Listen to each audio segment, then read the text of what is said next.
বিসমিল্লাহির রহমানির রহিম। প্রিয় শিক্ষার্থী,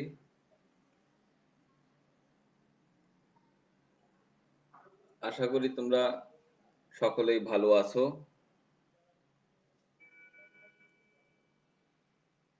তোমরা ভালো থাকো সেই কামনায় বরাবরের মতো আমি S M Azmullah, junior instructor electrical, Rajshahi polytechnic institute, Rajshahi. আজকের ফেসবুক লাইভ ক্লাসের আমরা এনজয় করব আমার 10ম লেকচার, অধ্যায় 9 এবং electrical technology 4th semester, electrical installation planning and estimating. তো বন্ধুরা, গত ক্লাসে কি করানো হয়েছিল? বৈদ্যুতিক বিধির বিএনবিসি কি, আভ্যন্তরীণ ওয়ারিং কত প্রকার ও কি কি, এই ওয়ারিং সম্পর্কে কিছু আলোচনা করা হয়েছিল। আজকে তোমাদের সামনে বিস্তারিত তুলে ধরব চ্যানেল ওয়ারিং, সারফেস কন্ডুইট এবং কনসিল কন্ডুইট ওয়ারিং এর জন্য প্রয়োজনীয় মালামালের তালিকা এবং মেন সার্কিট, সাব সার্কিটের লোড ক্যালকুলেশন, তার, main switch, sub main switch এবং সুইচের আকার নির্ধারণ। আমার ক্লাসের সাউন্ডের কোনো প্রবলেম হলে তোমরা কমেন্টের মাধ্যমে জানাবা।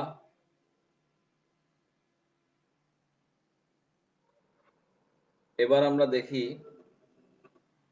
ওয়ারিং। আমরা সাধারণত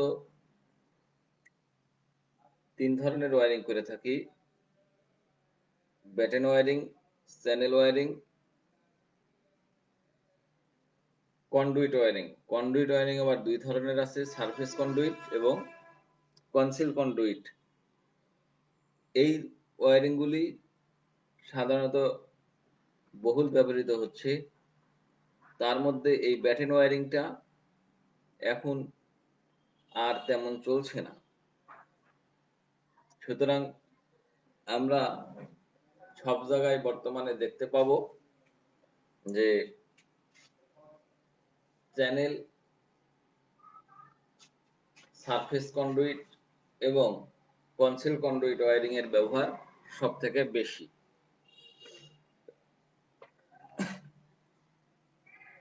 প্রিয় শিক্ষার্থী, দেখো, আমরা যেগুলি তোমরা দেখবা যে আগের বিল্ডিং, অনেক আগের, 30-40 বছর 50 বছর আগের বিল্ডিং, সেই বিল্ডিং গুলাতে এইরকম কাঠের ব্যাটেন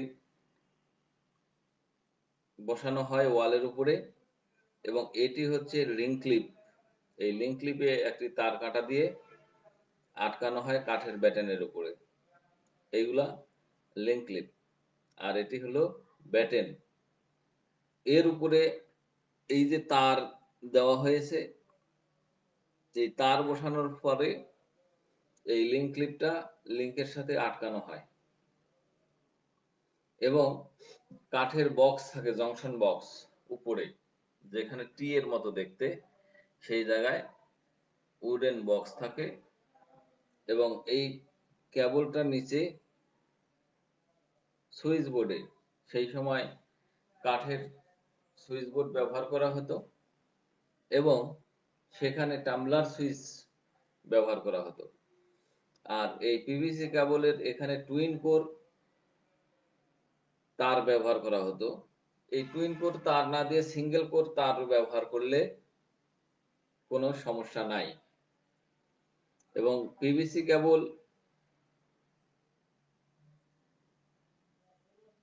উডেন বক্স, এইগুলি উপর থেকে দেখা যায়। এইটার কি কি পদক্ষেপ অনুসরণ করতে হয় একটা ব্যাটেন ওয়ারিং এর, তার একটি নমুনা এখানে দেওয়া হলো।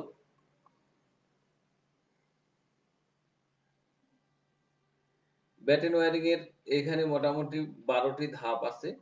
এই 12টি ধাপ অনুসরণ করতে হবে। তো কি কি দেখো, এই ওয়্যারিং এর সাধারণত 250 ভোল্ট গ্রেডের পিভিসি টুইন কোর তার ব্যবহার করা হয়। প্রয়োজনে সিঙ্গেল কোর তারও ব্যবহার করা যেতে পারে। যে স্থানে ওয়্যারিং করতে হবে সেই স্থানে ওয়্যারিং এর নকশা অনুযায়ী রঙিন চক দিয়ে লাইন টানতে হবে। সার্কিট ডায়াগ্রাম অনুযায়ী কাঠের ফালি, বাটাম বা Batten, corner, round block, joint box, switch board ইত্যাদি প্রস্তুত বা বাছাই করতে হবে। 4 নম্বরে কাঠের ব্যাটেন ও অন্যান্য সামগ্রী বসানোর জন্য ডায়াগ্রাম অনুযায়ী 60 সেন্টিমিটার বা 2 ফুট অন্তর অন্তর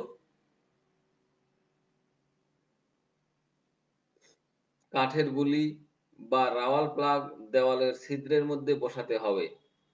এরপর corner, round block, switch board, joint box ইত্যাদি দেয়ালে স্ক্রু দিয়ে দৃঢ়ভাবে শক্তভাবে আটকাতে হয়। প্রথমেই ব্যাটেনের উপরে লিঙ্ক ক্লিপ বসাতে হয়। ব্যাটেনের দুই প্রান্ত হতে 5 সেন্টিমিটার বা 2 ইঞ্চি দূরে দুটি লিঙ্ক ক্লিপ হাফ ইঞ্চি তার কাটার সাহায্যে লাগাতে হয়। এরপর মধ্যবর্তী দূরত্ব হবে, মানে এটা দুই মাথার দুই দিকে 2 ইঞ্চি দূরে দুইটা থাকবে। এরপর মধ্যবর্তী দূরত্ব হবে 12 থেকে 14 সেন্টিমিটার। ব্যাটেনের উপর লিঙ্ক ক্লিপ স্থাপন করা শেষ হলে ব্যাটেনগুলো দেয়ালে স্ক্রুর সাহায্যে লাগাতে হবে। এরপর ডায়াগ্রাম অনুযায়ী ব্যাটেনের উপর তার টেনে দৃঢ়ভাবে বসিয়ে লিঙ্ক ক্লিপের সাহায্যে আটকাতে হবে। ব্যাটেনের উপর তার বসানো শেষ হলে ডায়াগ্রাম অনুযায়ী বিভিন্ন সরঞ্জামাদি যেমন সিলিং রোজ, সুইচ সকেট ইত্যাদি স্ক্রুর সাহায্যে বসাতে হবে। সুইচ বোর্ডের অবস্থান সবসময় মেঝে থেকে 1.25 মিটার অর্থাৎ 4 থেকে 5 ফুট উচ্চতায় দরজার পাশেই হওয়া উচিত। এই লিঙ্ক ক্লিপ দিয়ে গাছার বেশি টুইন কোর কেবল ব্যবহার করা উচিত নয়, অর্থাৎ দুইটার বেশি একটা লিঙ্ক ক্লিপে ব্যবহার করা যাবে না। করলে করা যাবে কিন্তু সেটি খুলে যাওয়ার সম্ভাবনা থাকবে, শক্ত হবে না। দেওয়ালে উলম্ব লাইন টানতে হলে ছাদ থেকে প্লাম বব বা ওলন ঝুলিয়ে সুতা সুতাতে রঙিন চক বা চুনের গুঁড়া লাগিয়ে সুতায় একটু টান দিয়ে ছেড়ে দিলেই দেয়ালে উলম্ব রেখার সৃষ্টি হয়। আনুভূমিক দাগ দেওয়ার জন্য রঙিন চক, স্কেল বা রঙিন সুতা আনুভূমিকভাবে স্থাপন পূর্বক আগের প্রক্রিয়া অনুসরণ করা যেতে পারে। এরপরে দেখো আমরা surface oblique conceal conduit wiring এর বিভিন্ন ফিটিংস এর ফিক্সার ফিটিংস এর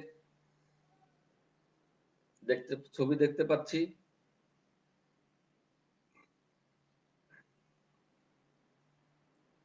এইগুলি হচ্ছে কন্ডুইট বা পাইপ।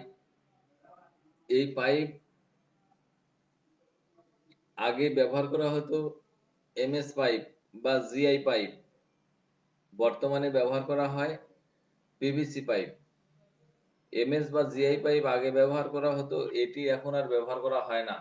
দুইটি কারণ: এক, দাম বেশি; দুই, যদি তারে কোনো সময় শর্ট সার্কিট হয়ে থাকে তাহলে দুর্ঘটনার মাত্রা অনেক বেশি হয়ে যাবে এবং বিল্ডিং এর আর্থিং মানে বিদ্যুতায়িত হয়ে যাবে। এই বিভিন্ন ফিক্সার ফিটিং দেখো এখানে loop ring, circular conduit box, তারপরে ক্লিপ, এই আউটলেট কন্ডুইট বক্স, তারপরে স্ট্রেপ শ্যাডেল, এই শ্যাডেলের মাপ বিভিন্ন আকারের এখানে আছে। এই ফিক্সার ফিটিং গুলা এইখানে কন্ডুইট ওয়্যারিং এর সময় সেই সারফেস কন্ডুইট ওয়্যারিং এ তোমরা দেখতে পাবা এবং দোকানে গেলেও এটা বিভিন্ন ইয়ে করতে গেলে সেখানেও দেখা যাবে। তারপরে সারফেস কন্ডুইট ওয়্যারিং দেখতে কিরকম হবে? এটি একটি বিল্ডিং। এই বিল্ডিং এর ইটের গাঁথনির উপর দিয়ে এই যে দেখা যাচ্ছে যে পাইপ নামছে এবং এই পাইপের বাহির থেকে দেখা যাবে। সারফেস কন্ডুইট মানে এটা বাহির থেকে দেখা যাবে, আমরা দেখতে পাবো। এবং এই যে আরেকটি লাইনের একটা সেকশন ভিউ দেওয়া হয়েছে। এই বিভিন্ন এই যে পাইপ ১, ২, ৩, ৪, ৫, ৫টি পাইপ ৩টি পাইপ সরাসরি উঠে গেছে এবং ২টি পাইপ এই বাঁকা হয়ে অন্য দিকে চলে গেছে, অন্য ওয়ালে। তো এইরকম ভাবে দেখা যাবে। এরপরে আমরা আসি এই সারফেস আর কনসিল কন্ডুইটটা আমরা দেখতে পাই না। আমরা শুধু সুইচ বোর্ডটা দেখতে পাই এবং ফ্যান লাইটের ওখানে গিয়ে প্লাস্টারের নিচ দিয়ে লাইন চলে গেছে, সেখানে প্লাস্টারের নিচে পাইপ থাকবে, পাইপের ভিতরে তার টানা থাকবে। এবার এই কনসিল কন্ডুইট এবং সারফেস কন্ডুইট ওয়্যারিং করার জন্য কি কি পদক্ষেপ, এখানে 10টি পদক্ষেপ নিয়ে আলোচনা করব। যে ১ নাম্বার, যে স্থাপনায় কন্ডুইট ওয়্যারিং করা হবে তার একটি ডায়াগ্রাম তৈরি করতে হবে। সেই প্ল্যান অনুযায়ী সর্বপ্রথমে কন্ডুইট পিভিসি পাইপ বাড়ির ছাদে স্থাপন করতে হবে। দক্ষ ইলেকট্রিশিয়ান ও হেল্পার দ্বারা দ্বিস্তর রড বাইন্ডিং এর ভেতর দিয়ে, ছাদে রড বাঁধা থাকবে ২ স্তরের ভিতর দিয়ে থাকবে। নকশা অনুযায়ী কন্ডুইট পাইপ বিছাতে হবে। সকেট, এলবো, ব্যান্ড ইত্যাদির মাধ্যমে সমগ্র ছাদে পাইপ বিছিয়ে গুনা তার দিয়ে রডের সাথে আটকাতে হবে যাতে পাইপের অবস্থান বিচ্যুত না হয়। বিভিন্ন রুমে ফ্যান বসানোর স্থানে শাটারিং এর উপর সিমেন্টের কাগজ বিছিয়ে তার উপরে ফ্যানের হুক স্থাপন করতে হবে, যার মধ্যে কন্ডুইট পাইপের মুখ এসে ঠেকে। বিভিন্ন রুমের tube light, switch board, lighting point ইত্যাদির জন্য সেই সকল স্থানে ছাদ থেকে কন্ডুইট পাইপ লাগিয়ে রাখতে হবে যেন কন্ডুইট পাইপের মুখে রুমের দেয়ালে অবস্থান করে। এই অবস্থান এমনভাবে হবে যেন কন্ডুইটের উপর অন্তত ১০ মিলিমিটার প্লাস্টার করা যায়। ছাদের সাথে ওয়ালের কন্ডুইটের মুখ এমনভাবে থাকতে হবে যাতে প্লাস্টারের নিচে ঢাকা থাকে। ৫ নাম্বার, ছাদে বিভিন্ন বৈদ্যুতিক সরঞ্জামের অবস্থান, যেমন সিলিং ফ্যান, ঝাড়বাতি, ফল সিলিং লাগানোর হুক, রাউল বোল্টের সাহায্যেও করা যেতে পারে। এটা পরবর্তীতে না করে আমরা ওই ছাদের সাথেই করব। ইত্যাদি সঠিক মাপে সঠিকভাবে মাপযোগ করে অবস্থান চিহ্নিত করতে হবে। প্রিয় শিক্ষার্থী, এখানে দেখো আমরা যখন বিল্ডিং এর ছাদে যখন মিস্ত্রি কাজ করবে সেই সময় তাদেরকে তোমরা ফলো আপ করার জন্য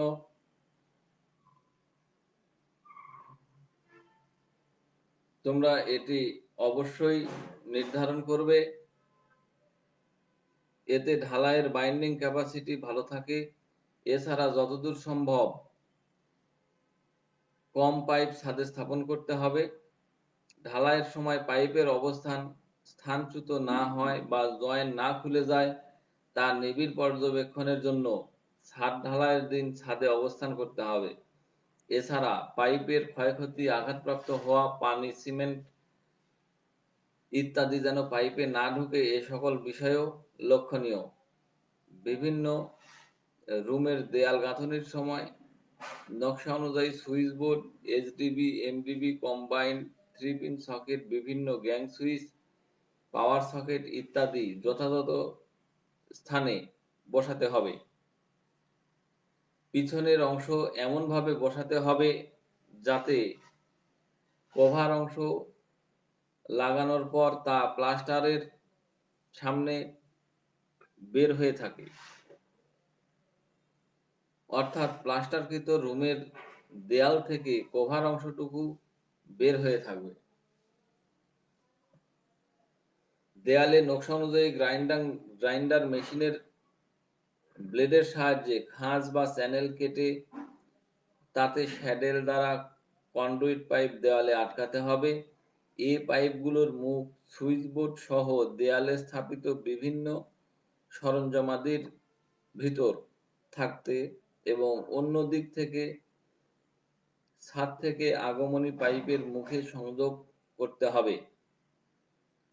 কনসিল কন্ডুইটের কাজ শেষ হলে অন্যান্য সরঞ্জামাদি বসানো এবং তার ঢুকানো এবং অন্যান্য কাজ সারফেস কন্ডুইট ওয়্যারিং এর মতোই করতে হবে, যা আগেই বর্ণনা করা হয়েছে। এবার প্রিয় শিক্ষার্থী, আমরা চ্যানেল ওয়্যারিং দেখছো। তোমরা দেখো যে এখানে চ্যানেল ওয়্যারিং এর একটা ছবি দেওয়া হয়েছে। চ্যানেল ওয়্যারিং ঠিক এরকমই থাকে। এইখানে একটি ওয়ার্কিং টেবিলে ডেমো চ্যানেল ওয়্যারিং করা হয়েছে, তারই একটি ছবি। এরকম ভাবে চ্যানেল থাকবে এবং চ্যানেলের যে জয়েন্টগুলি থাকবে সেই জয়েন্টগুলি যেন ফাঁকা না থাকে, এমন ভাবে কাটতে হবে যেন এই চ্যানেল কাটার সময় দেখতে হবে যে আমার এই জয়েন্ট দিয়ে যাতে পিঁপড়ে না ঢোকে। যদি পিঁপড়ে বেশি ফাঁকা থাকে তাহলে এর ভিতরে পিঁপড়ে অথবা মাকড়সা অথবা টিকটিকি এরা বাসা বাঁধতে পারে এবং অনেক সময় এরা যাওয়া আসা বা নড়াচড়ার ফলে একটা কি শর্ট সার্কিট হওয়ার সম্ভাবনা থেকে যাবে। সেই জন্য এই ওয়্যারিং গুলা করার সময় দেখতে হবে যে কোনো ফাঁকা বা গ্যাপ সৃষ্টি যেন না হয়। এরপর আমরা দেখব যে চ্যানেলের বিভিন্ন চ্যানেল ওয়্যারিং বা সারফেস কন্ডুইট ওয়্যারিং বা কনসিল কন্ডুইট ওয়্যারিং এর কি কি মালামাল লাগে।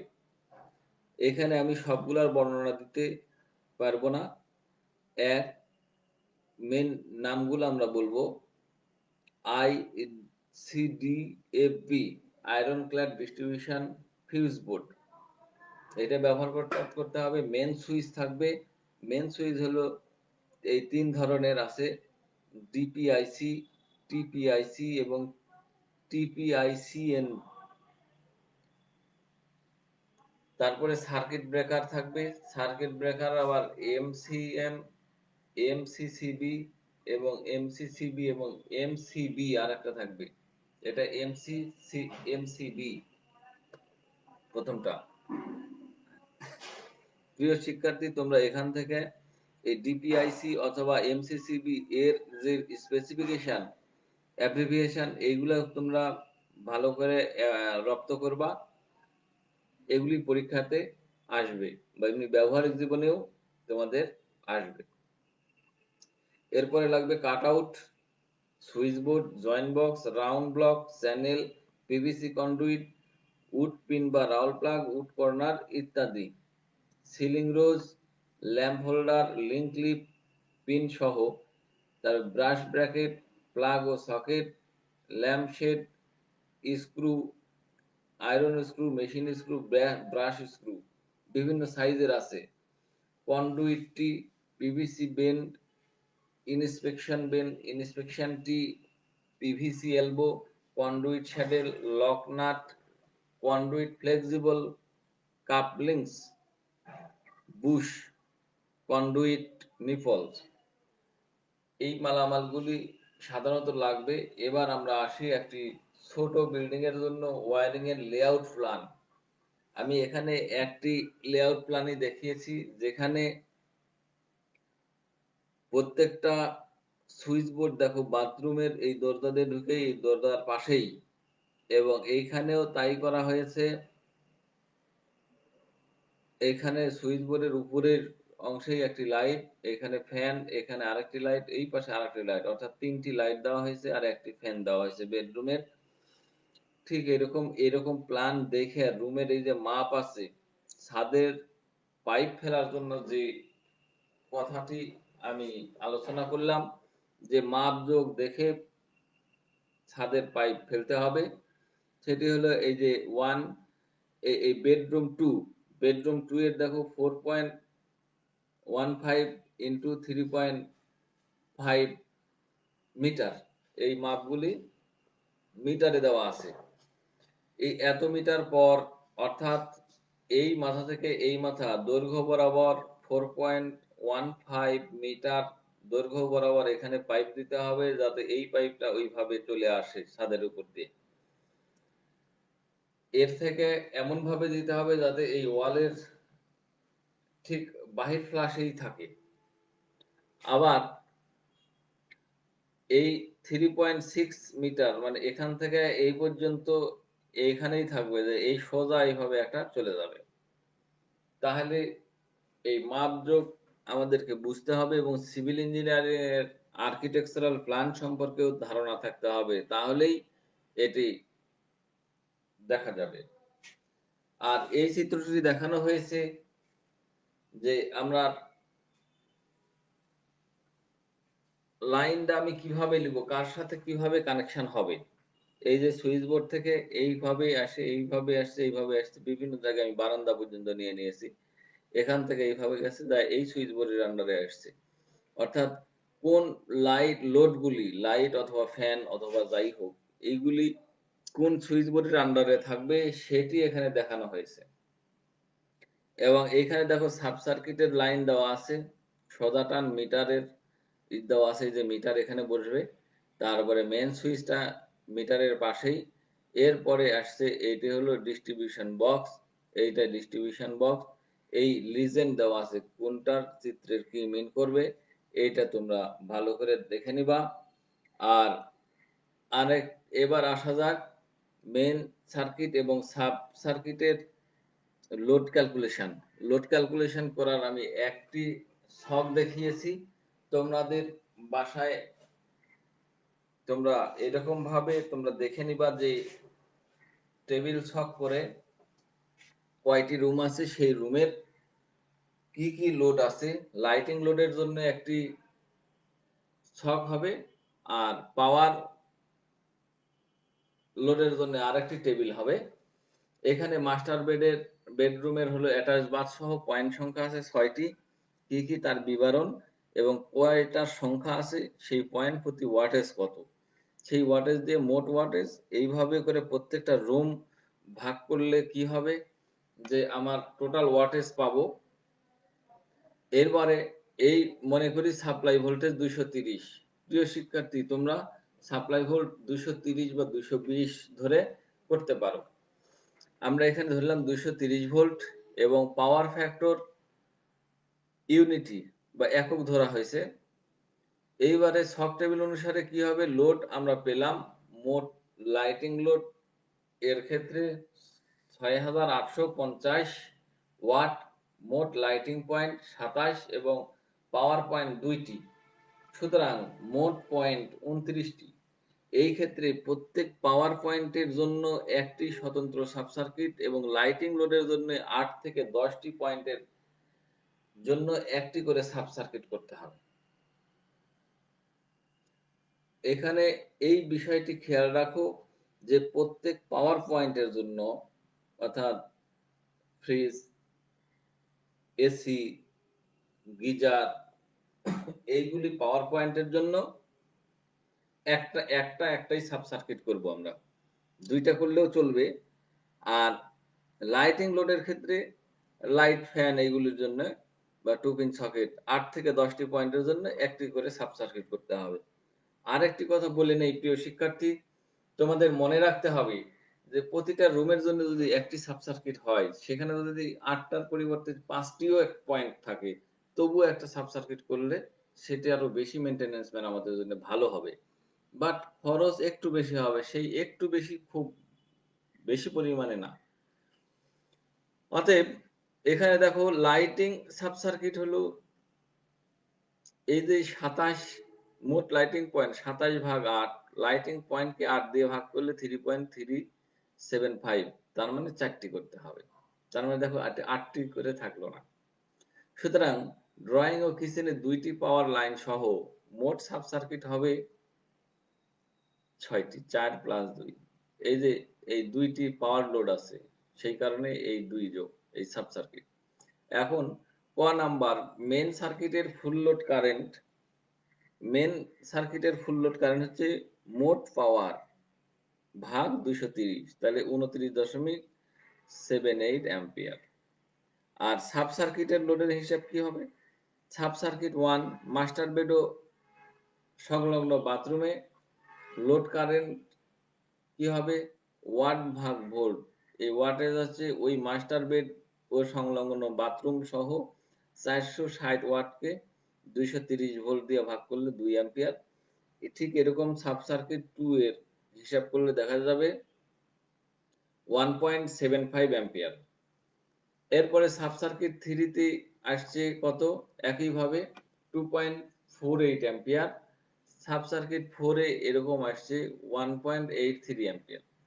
এবং এখানে একটি বিষয় যে 5 অ্যাম্পিয়ারের নিচে কিন্তু সবগুলাতেই কারেন্ট আসছে। এবং পাওয়ার সার্কিট 1 কিচেন রুমে আসছে load current 8.7 ampere. Power circuit 2 drawing রুমে কি আসছে 13.14 অ্যাম্পিয়ার। এবারে তারের তার মেন সুইচ এবং সাব মেন সুইচ এবং সুইচের আকার নির্ধারণ। এইবার ওই হিসাব থেকেই আগের স্লাইডের হিসাব থেকেই দেখো 4টি লাইন সাব সার্কিটের জন্য প্রস্তাবিত লোড কারেন্ট নিরূপণ। আমরা 2 অ্যাম্পিয়ার পেলাম, 1.4 অ্যাম্পিয়ার পেলাম, 2.48 পেলাম এবং 1.83 পেলাম। অর্থাৎ প্রত্যেকটি সার্কিটের কারেন্ট 5 অ্যাম্পিয়ারের মধ্যে সীমাবদ্ধ থাকবে। এই ক্ষেত্রে 250 বা 440 ভোল্ট গ্রেডের IYAL তার ব্যবহার করা উচিত। তবে সার্কিট লাইন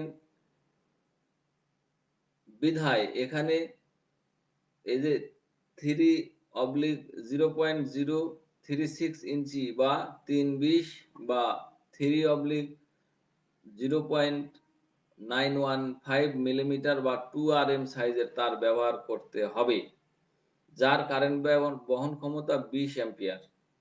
এছাড়া সকল সুইচ বোর্ড থেকে প্রতিটি পয়েন্ট পর্যন্ত ফাইনাল সাব সার্কিটে এই 3/0.029 ইঞ্চি বা 1.29 মিলিমিটার স্কোয়ার সাইজের তার ব্যবহার করতে হবে, যার কারেন্ট বহন ক্ষমতা 16 অ্যাম্প। এই তারগুলো বাজারে 1.3 থেকে 1.3 RM থেকে 1.5 RM নামে পরিচিত। তাহলে এখানে সাব সার্কিটের তার ব্যবহার করতে হবে কত? 1.3 থেকে 1.5 RM। আর মেন সার্কিটের কারেন্ট হিসাব করে দেখা গেল যে 20 অ্যাম্পিয়ারের 2 RM এর তার ব্যবহার করতে হচ্ছে। এরপরে আসি পাওয়ার লোডের ক্ষেত্রে। পাকঘরের জন্য পাওয়ার সার্কিট এর লোড কারেন্ট হলো 8.7 অ্যাম্পিয়ার। আর ড্রয়িং রুমের জন্য পাওয়ার সার্কিট 2 এর কারেন্ট হলো 13.04 অ্যাম্পিয়ার। এরপরে ড্রয়িং রুমের জন্য এই যে 13.04 এর সাথে 1.25 গুণ করা হলো, এইটার সমান সমান হচ্ছে কত? 16.30 অ্যাম্পিয়ার। যেহেতু এসি চলবে বিধায় 13 দশমিক এটাকে 2 দিয়ে গুণ করতে হবে। 2 দিয়ে গুণ করলে 26.08 অ্যাম্পিয়ার ধরা যায়। এই ক্ষেত্রে তারের সাইজ হবে কত?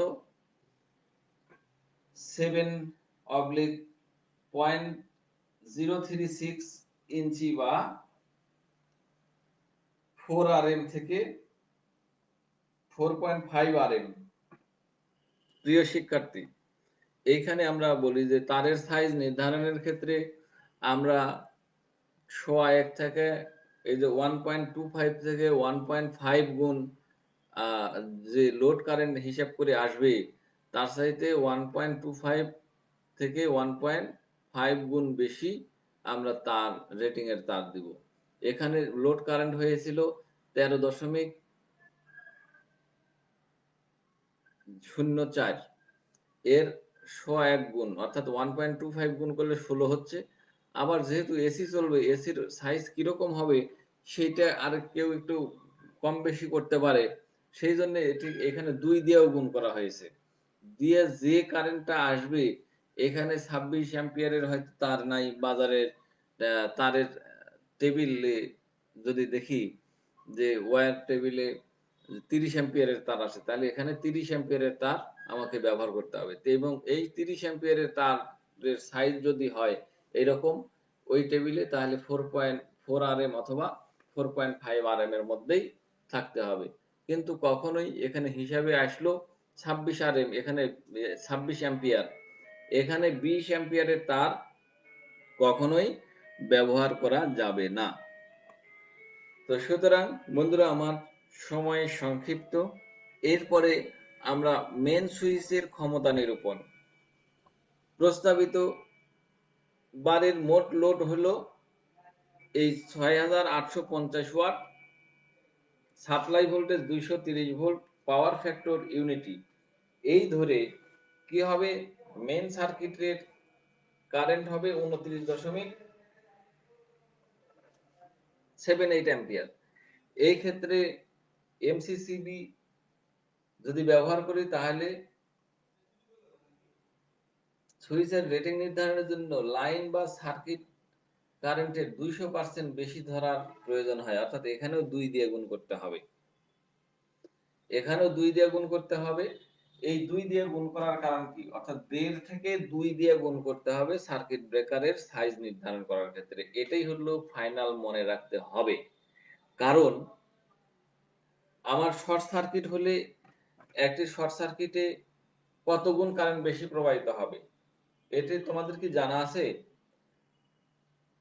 যদি জানা না থাকে তাহলে তোমরা জেনে নাও যে স্বাভাবিক অবস্থায় যতটুকু কারেন্ট প্রবাহিত হবে, অস্বাভাবিক অবস্থায় অর্থাৎ শর্ট সার্কিট হলে স্বাভাবিকের চাইতে 5 থেকে 7 গুণ বেশি কারেন্ট প্রবাহিত হবে। সেই কারণে আমরা সার্কিট ব্রেকারের সাইজ নির্ধারণ করার ক্ষেত্রে 1.5 থেকে 2 গুণ বেশি আমরা ব্যবহার করব। কারণ 5 থেকে 7 গুণ যদি বেশি ব্যবহার করি তাহলে আমার সার্কিট ব্রেকারে ট্রিপ করবে না। সার্কিট ব্রেকার যাতে ট্রিপ করে, এটা যাতে আমার যে উদ্দেশ্যে ব্যবহার করা, যে শর্ট সার্কিট হলে এতে লাইন অফ করে দেবে, সেই উদ্দেশ্য সাধন হবে না। তো সুতরাং আমরা যে বাড়ির মোট কারেন্ট যেটি পাবো সেটাকে 2 দিয়ে গুণ করব। সুতরাং এমসিসিবি বা ডিপিআইসি মেন সুইচের ক্ষমতা হবে 60 অ্যাম্পিয়ার। উল্লেখ্য, থাম্ব রুল অনুযায়ী মেন সুইচের ক্ষমতা 1.5 গুণ অর্থাৎ 50% হিসাব করেও বসানো যায়, যেটি আলোচনা করা হলো।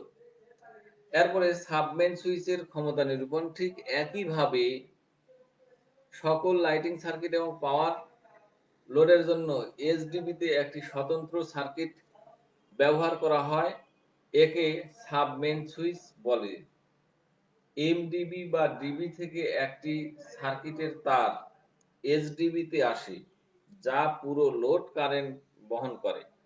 এই তারের সাইজ মেন সার্কিট কারেন্টের 25% বেশি ধরা হয়, অর্থাৎ বর্তমান ক্ষেত্রে মেন সার্কিট কারেন্ট 29.78 অ্যাম্পিয়ার এর 25% বেশি হিসাবে এখানে সাবমেইনের ক্ষেত্রে আবার 25% বেশি ধরা হচ্ছে, অর্থাৎ 1.25 গুণ করা হচ্ছে।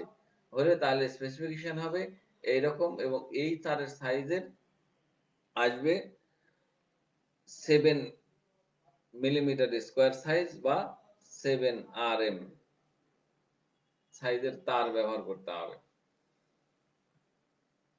এরপরে sub distribution board SDB main switch বোর্ডে একটি ফেজ বাসবারে অনেকগুলো সাব সার্কিট ভিত্তিক সার্কিট ব্রেকার বসানো থাকে। এরা সাব সার্কিট কন্ট্রোল করে।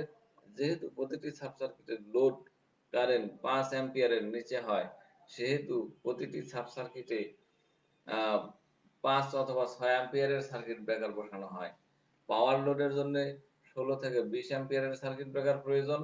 কাজেই এক্ষেত্রে ডবল পোল সার্কিট ব্যবহার করতে হবে। সুইচের সাইজ নির্ধারণ। সুইচ বোর্ডের একটি ইন্ডিকেটর যুক্ত কাটআউট বসানো উচিত। এই কাটআউটের ফিউজ তার উক্ত সার্কিটের লোড অনুযায়ী দিতে হবে এবং 250 ভোল্ট 5 অ্যাম্পিয়ার বা 250 ভোল্ট 6 অ্যাম্পিয়ার রেটিং সম্পন্ন সুইচগুলো বাজারে পর্যাপ্ত পরিমাণে পাওয়া যায়। সুইচের কন্টাক্ট পয়েন্টগুলো মজবুত ও হেভি দেখে নির্বাচন করা প্রয়োজন। তাহলে প্রিয় বন্ধুরা, এবার আমরা কি আলোচনা করলাম? চ্যানেল, সারফেস কন্ডুইট এবং কনসিল কন্ডুইট ওয়্যারিং এর জন্য প্রয়োজনীয় মালামালের তালিকা এবং মেইন সার্কিট এবং সাব সার্কিটের লোড ক্যালকুলেশন। কিভাবে লোড ক্যালকুলেশন হয় এর আগের একটি ক্লাসও ছিল, আজকেও আসছে, সামনে আবারও হয়তো আর থাকবে। তার main switch, sub main switch এবং সুইচের আকার নির্ধারণ করা হলো। এটি কিন্তু খুবই গুরুত্বপূর্ণ একটি ক্লাস। সুতরাং তোমরা মনোযোগ দিয়ে এটি দেখবে এবং এই সাবজেক্টের এই অংশগুলি প্রতিটি ক্লাসই তোমাদের জন্য ফ্রুটফুল এবং এটা প্রয়োজন। তোমাদের বাস্তব জীবনে এসব কাজে লাগবে। তো সুতরাং তোমরা এই সাবজেক্টটি ভালো করে এনজয় করো, পড়ো এবং এমনভাবে পড়ো যাতে তোমরা বাস্তব জীবনে কাজে লাগাইতে পারো। ঠিক এইজন্যই তোমরা তোমাদের বাড়িতে বসে তোমাদের এখানে আমি কিছু কাজ দিয়ে দিলাম যে একটি ছোট স্কুলের প্ল্যানিং এবং এস্টিমেট তৈরি করো। তারপরে ২ নম্বরে আছে তার মেইন সুইচ এবং সাব মেইন সুইচ এবং সুইচের আকার নির্ধারণ করো। সুতরাং এই কাজগুলি করে তোমার সংশ্লিষ্ট প্রতিষ্ঠানের শিক্ষকের নিকট অ্যাসাইনমেন্ট হিসেবে জমা দিবে এবং নেক্সট ক্লাসে আমার সাথেই থাকবে। এই নবম অধ্যায়ের এস্টিমেটের সামারি শীট তৈরি করা হবে এবং দশম অধ্যায়ের নিয়েও আলোচনা থাকবে যে একটি সার্ভিসম্যান অর্থাৎ পোল থেকে বাড়ির মিটার পর্যন্ত যে লাইনটা আসবে সেই লাইনের জন্য মালামালের শিডিউল প্রস্তুত, এস্টিমেট এটি ইত্যাদি নিয়ে ক্লাস থাকবে। তো প্রিয় বন্ধুরা, ধন্যবাদ সবাইকে এতক্ষণ ফেসবুক লাইভে আমার সাথে থাকার জন্য। ধন্যবাদ সকলকে। আল্লাহ হাফিজ।